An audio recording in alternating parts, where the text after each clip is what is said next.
Alors bonjour à tous. Aujourd'hui, nous continuons notre lecture du catéchisme de l'Église catholique au travers du compendium et nous en sommes rendus à la question numéro 462 qui est: les liens de famille sont-ils un bien absolu? Eh bien, une première réponse brève pour commencer. Les liens de famille, bien qu'ils soient importants, ne sont pas absolus, parce que la première vocation du chrétien est de suivre Jésus en l'aimant. Qui aime son père et sa mère plus que moi n'est pas digne de moi. Qui aime sa fille ou son fils plus que moi n'est pas digne de moi. Matthieu chapitre 10.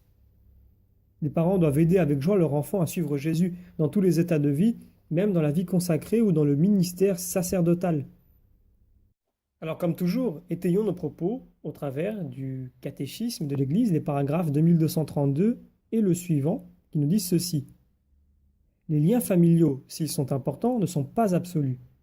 De même que l'enfant grandit vers sa maturité et son autonomie humaine et spirituelle, de même sa vocation singulière qui vient de Dieu s'affirme avec plus de clarté et de force. Des parents respecteront cet appel et favoriseront la réponse de leurs enfants à le suivre. Il faut se convaincre que la vocation première du chrétien est de suivre Jésus. Nous pouvons lire ces paroles de Jésus dans l'Évangile selon saint Matthieu. Qui aime père et mère plus que moi n'est pas digne de moi, et qui aime fils ou fille plus que moi n'est pas digne de moi.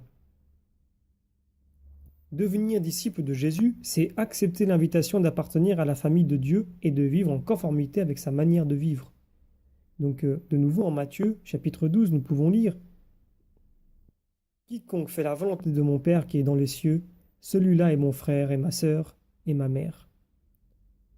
Donc, les parents accueilleront et respecteront avec joie et action de grâce l'appel du Seigneur à un de leurs enfants de le suivre dans la virginité pour le royaume, dans la vie consacrée ou dans le ministère sacerdotal.